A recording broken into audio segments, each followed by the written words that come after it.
Let's move on over to topic two. Jake, what is your topic today? Right. So you told me to pick the second topic. Mhm. And I know because I watched your podcast before and you talk about a lot of video game stuff, pop culture stuff in sort of the geek kind of ephemera. Mhm. And I wanted to do something like that, but something that maybe wasn't discussed quite as much, but that I had a passion for. So I picked Bionicle. Okay. Um, and it kind of goes into a larger thing. I mean, I want to talk about the theme itself, but into a larger thing I think about a lot about how our pop culture interests have like gotten very narrow over the course of like the past few decades and defined around very singular things, and how there are all these other interesting things out there that were big for a time and have just kind of fallen off the face of the earth, it feels like. Mm. And this is a prime example for me. I guess, should we just dive into an intro first before we really get into the weeds of Sure, it? yeah, that sounds good. Yeah. So I guess I'll start off saying, how much do you remember about Bionicle? So, my main memory of it before like you messaged me and I was like, "Oh yeah, looking into it."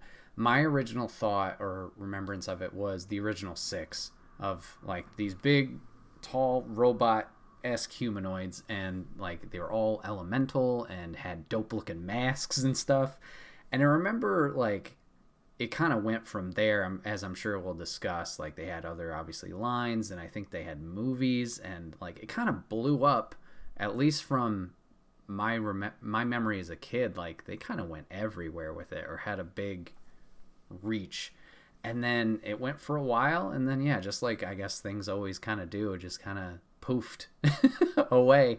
But it was one of those things that was very I don't know if cross media is the right term, but that's the one I'm going to use right now, where it felt like it, besides just the Legos that they obviously put out, they had a wide reach of projects that they had made for it. And it was a lot of fun building them and kind of, just seeing the different things that they came out with over the years. It was nuts. Yeah, yeah. Cross media is actually a very good phrase to be Mm, using for okay. this. 'Cause that's very much what they were doing with it. So I guess to intro into it, it's a Bionicle is a line of constructible action figures created by Lego in the early 2000s. The original line lasted 10 years, and it was an attempt to do a story-driven toy line after Lego had licensed Star Wars in like the late 90s and were creating Star Wars Lego sets that were very successful. But that cost a lot to license. And they were like, we want that, but without the licensing fees. Mm, And that's where this came about. And this actually happened at a difficult time financially for the Lego company, mm. where they were on the verge of bankruptcy. They had like just declared their first losses in like 98 or 99, I want to say. And basically, even though Bionicle doesn't have much of a presence now, both in terms of pop culture and, in the Lego company stock it, they don't make them anymore. It basically saved the company from bankruptcy. They were the largest toy brand in the world, and they would have gone bankrupt if not for this line of toys. Wow, that's incredible. I Um, had no I, idea. I brought some numbers with me, Ooh, okay. and I found out at its peak in 2003, Bionicle accounted for 25% of the total revenue for the company and 100% of its profit, Jeez. uh, which is nuts. Like nothing else was making money there except like this one line of action figures, which aren't even very traditional in terms of that brand, Mm, because they were made with like they call them Technic pieces, where the pieces are more mechanical in nature versus the plastic bricks. mm. But I find that interesting, but I also think the story was really good behind it. And it's one of those things I find myself comparing it to like other adjacent type franchises, like something like Transformers or uh, I'm trying to think of other toy driven. I guess like I know it was a comic originally, something like Teenage Mutant Ninja Sure. Turtles, very merchandise driven line, or GI Joe. Well, wasn't I could be wrong? Was TMNT? I thought they were comics first, and then they kind of They blew up. were Oh, okay, okay. TMNT. I'm not an expert on Sure. Teenage Mutant Ninja Turtles. I think I've seen the first movie, but just from pop culture osmosis, my understanding is that it was a series of comics that were a little darker, Mm-hmm. and then it turned into this very merchandise-driven kind of franchise. Yeah. But what's interesting for me is that a lot of toy-driven stories feel very transparent in terms of what they're trying to do. Okay. I always go back to that what is it? That Transformers cartoon movie from the 80s, Transformers the movie. Yeah, yeah, yeah. And you watch that movie, and I'm not a huge Transformers fan either, of the original cartoons, I should say. But it's like very transparent that it was designed solely with the idea of getting rid of the old toy line so they could bring the new toy line in. Oh, mm-hmm. But it's done like a very transparent way. Um, and that's no shame on anyone that likes that. But what I always appreciated with Bionicle was that the storytelling was actually very astute. It had an extremely complex lore. It really was like it wasn't. It took itself very seriously. It almost felt like Lord of the Rings light because it got so complicated by the end of it. Like there's just like this. There's a wiki out there for the story, and it's just enormous and in depth. But it also had some really good writing behind it, and it ended up having this huge science fiction twist to it that I thought brought the whole thing full circle. Um, which I guess gets down to another interesting thing about it was that the whole uh, the idea for the line came from this guy who was going through chemotherapy. Oh. Um, yeah, Christian Faber, the guy who came up with the concept originally, was going through chemotherapy.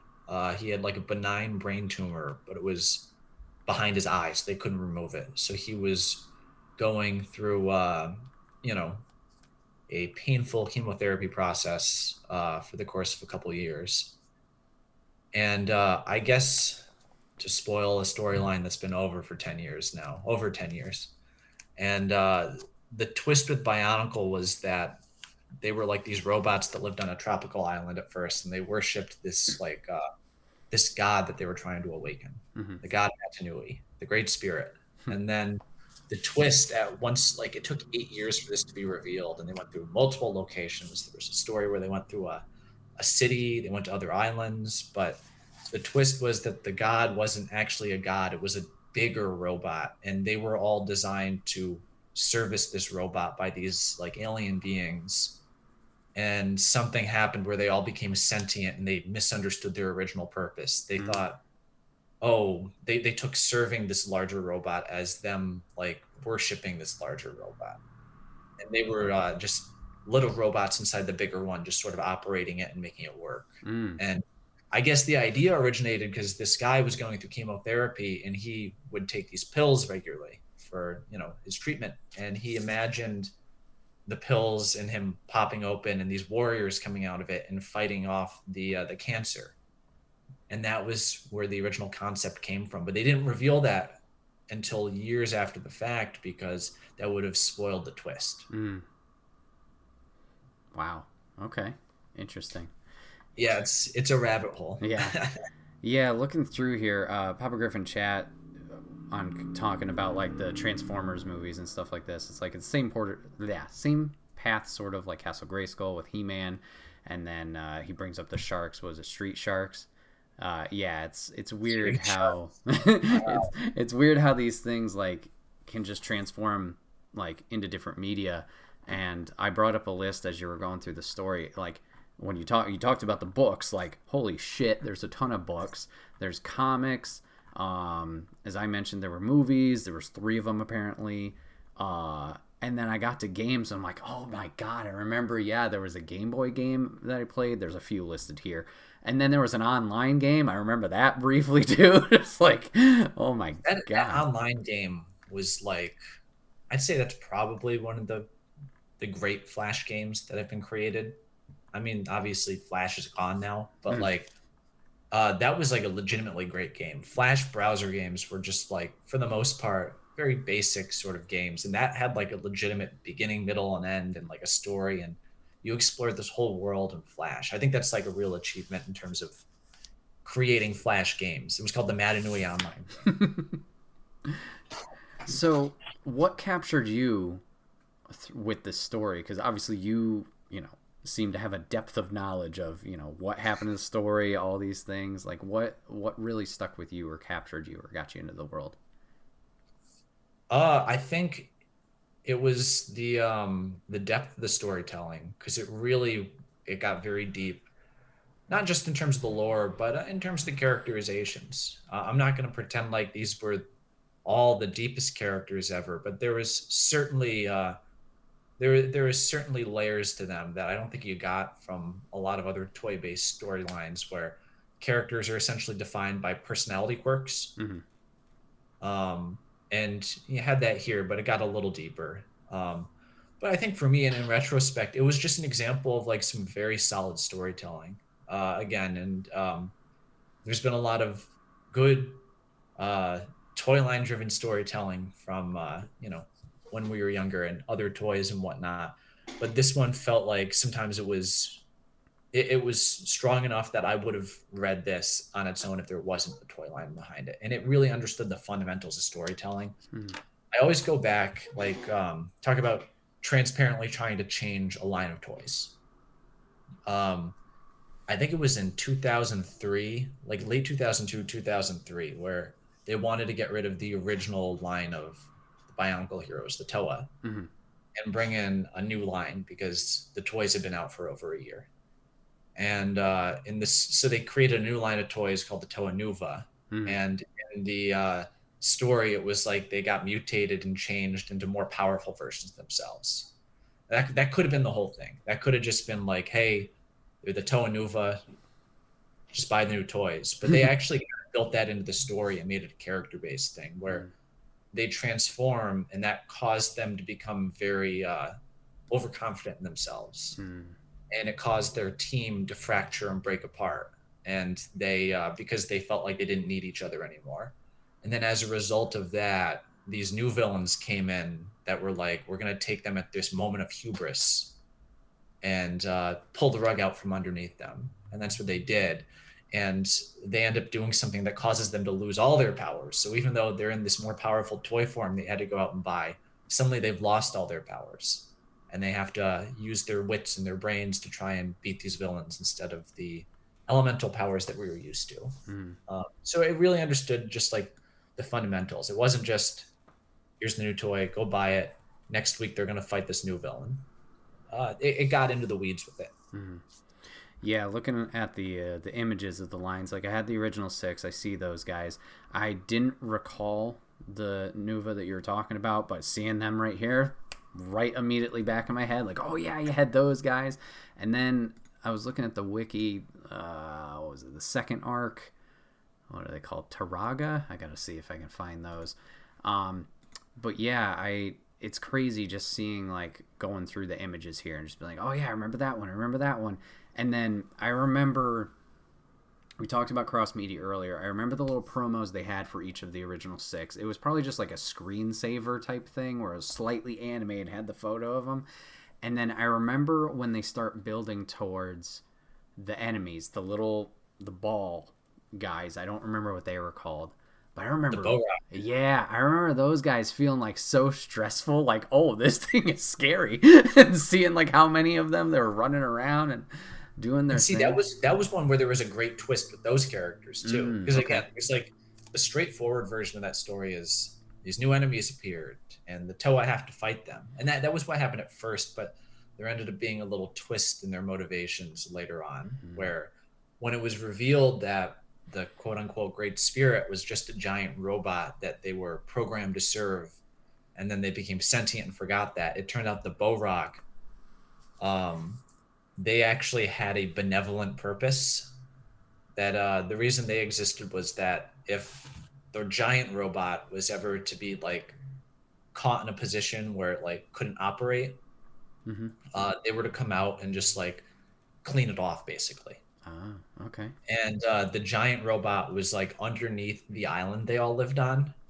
And so in 2002, the Borok storyline, the Borok were trying to destroy the island, and because we didn't know that it was like a giant robot underneath them, we thought, oh, these are just mindless monsters. We got to stop them. But the twist was, and this again was like many years after the fact. They were doing it to free the robot because that was their programming, and so Mm. they ended up years after that original storyline having to bring the Borok back, like re-unleash them and let them destroy their home. Mm. Was that when they like changed their look? They got like a little bit more like tech looking. Like they had like the, I don't know how you would describe it, like a freaking Oh, the microchip, like the designs and stuff like that, and they're that colored. was no, those were different. Those were like Okay. Elite Borok from a different storyline. That was Okay. from the one I was talking about with when the Toa Nuva Mm. they Oh, tra- okay. So that was also in the past. Okay. yeah, this because this went on this like from 2001 to 2010, I want to say. Yes. And I guess some could say this was a weakness ultimately in the long run for people that weren't super invested, was that they kept one story the entire time, and they just built off it as like year by year. There were no soft reboots or anything like that. It was just like this happened, and then next year this happened, Mm. and then this, and then this, and then so by the time you're like in 2009, this has been going on for nearly 10 years. Most of the kids who followed it had grown up and weren't buying toys anymore. Understandable. And then the new kids who wanted to get on board with it couldn't understand it because it Sure. was so complicated at this point. Like you said, they Googled it and they're like, oh my God, there's like 40 books I got to read and 700 comics or something Hmm. like that. It was impenetrable. And like in retrospect, like that's an achievement. Mm-hmm. But as a toy line, I think it made it difficult for people to get into. But I don't think it was just that too. I think part of it was also just the cross media elements themselves were sort of difficult to dive into. Hmm. Um, Not that it was like bad or anything. Books are actually pretty good for merchandise driven books. Hmm. There wasn't like any centralized version of the storyline. I guess like you look at like I guess I'll keep comparing it to Transformers or Mm-hmm. Teenage Mutant Ninja Turtles. If you want the storyline for that, you would watch the TV show, whatever TV show was out at the time. Um, Bionicle didn't have a TV show. If you wanted the storyline, you basically had to read the books, the comics, and watch movies and play the games and stuff. And there was no centralized version. It was just you kind of pieced the whole thing together. It was there, Mm-hmm. like year had a very specific story it was trying to tell, but you had to piece it together from a lot of different forms of media rather than just watching one thing. Mm. And I So think that was a detriment for them. Mm. So it's kind of drawn parallels as you were describing of like, the first generation who got into it grew out of it, and then you jump into it later, and it's like, well, where do I start? Draws a lot of parallels to the MCU if we're thinking about it. Like, oh, you got to watch 21 movies to understand where we're at now, and then all these other things. So I interesting. I guess I give the MCU a little credit in that most of their movies you can watch on their own, Sure. and you can still understand what's happening even if you don't get all the details. Mm-hmm. Like if you sit down and you watch Doctor Strange and the Multiverse of Madness, if you haven't seen the other movies, you'll get the basic story of Doctor Strange has to stop this evil witch from killing this girl, Mm-hmm. who has a tragic backstory. You can get the basics of that. And then if you've seen all the other stuff, like the Easter eggs with the Illuminati and the multiverse stuff, are just sort of like icing on the cake. Mm-hmm. Um, with Bionicle, it really was like if you just read the comics, you would miss out on huge parts of the story. Oof. Okay. If you just watched the movies, you would get the broad strokes, but you'd miss out on tons of other stuff. Mm-hmm.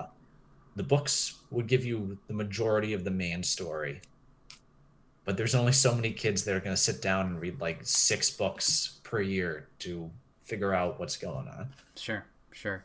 So from the figure standpoint, did you have favorite ones that stood out to you? Ooh, that's tough. I mean, I'll always have a soft spot for the original Toa. It was 6 Toa, but I really liked the Borok that you had mentioned. The year after that, the Rakshi were really cool. Was this raptor looking thing with the Which it one? had the was that the raptor looking thing that had like the bug in the like back component? Yeah, Okay, yeah. okay. Uh, I mean, like they're all like cool in their own right for me. Because then you had like after that was when they got to the Metra Nui storyline where they went from the island to this like giant futuristic city they were all living in, Hmm. and that had some really cool sets in it.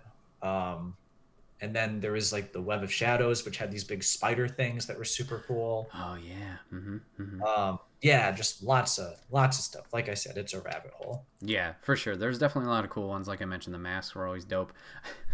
I don't know why, but those little guys, and I don't remember if it was McDonald's or Burger King that you could get them at some of them that would launch the little discs. Those are always really entertaining. Just put it in there. That's it. Boing! That's a good example of like how decentralized some of this stuff could be. Mhm. Because the main characters, when they finally made that Bionicle movie in 2003, like, yeah, it was the third year of the storyline. Yep.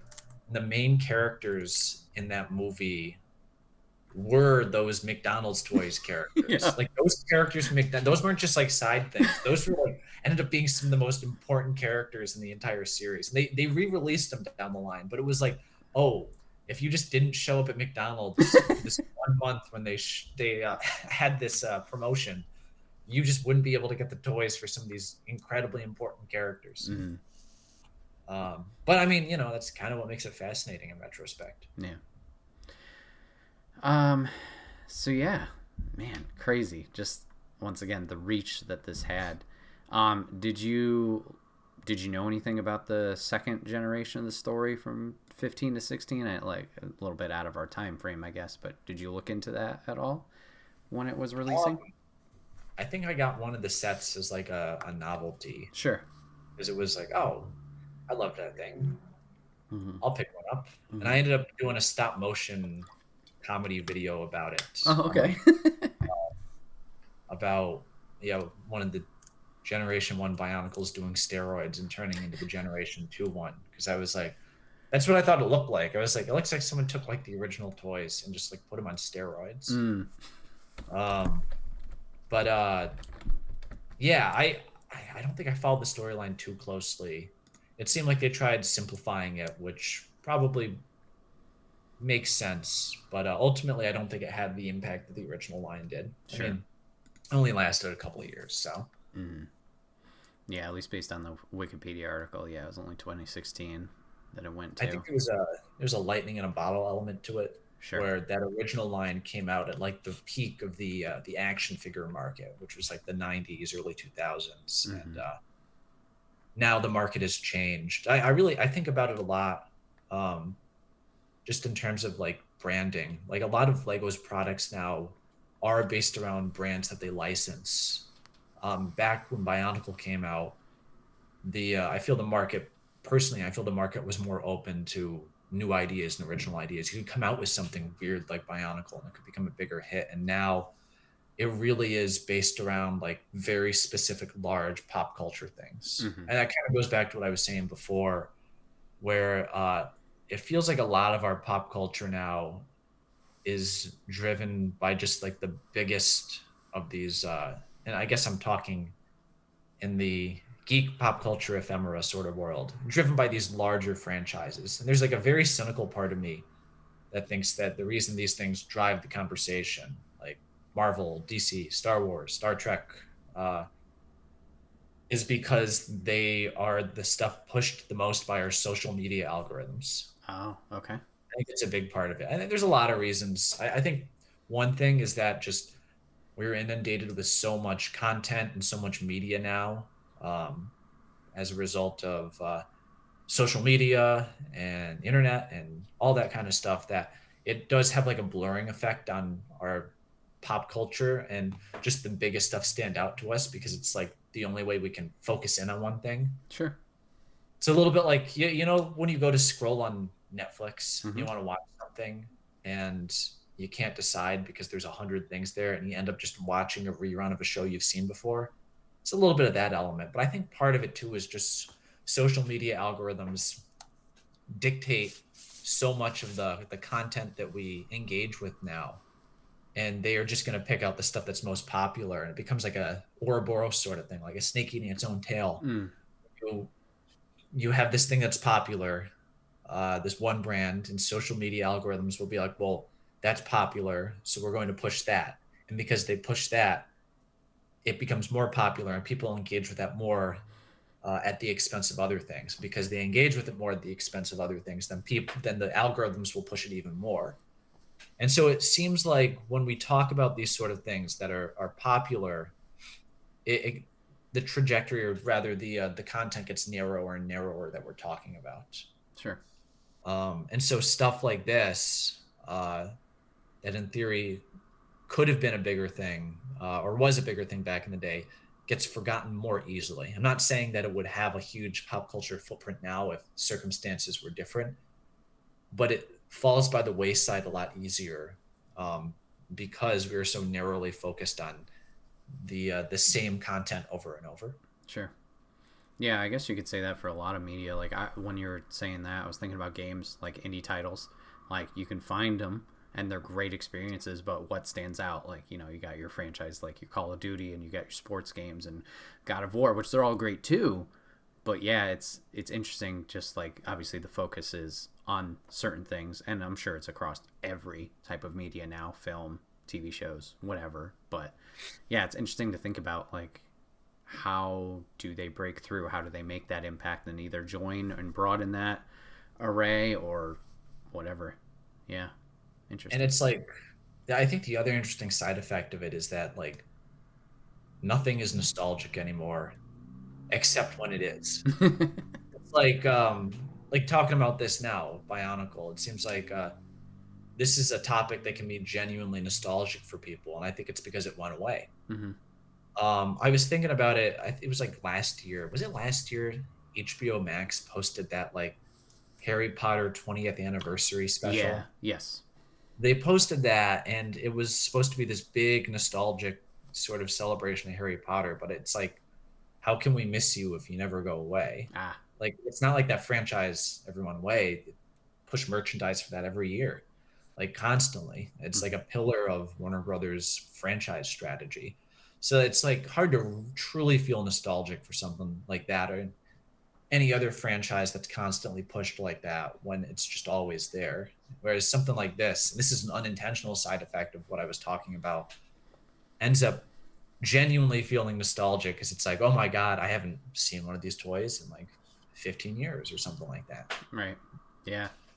Yeah, it's definitely brought a lot of memories back, whether it was the holidays, my parents being very, nice and giving them to me, and like just the small details, like we talked about, all the different types, like going back to the Balrock, like ingenious thing, putting them in their little like holders, and you could hang them upside down. And that was like their carrying pod or whatever the hell.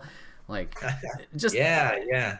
There were so many things about that. It's nuts, like you said, to think about, and just once again bringing that nostalgia out of it. It's insane. Yeah. Very creative, very inventive series. It's sort of a niche thing now, but back in the day it was huge. Yeah. Very cool. Very cool. Well, awesome topic, Jake. Thank you for bringing me down memory lane here with Bionicles. That was awesome. Thanks for indulging it. Of course.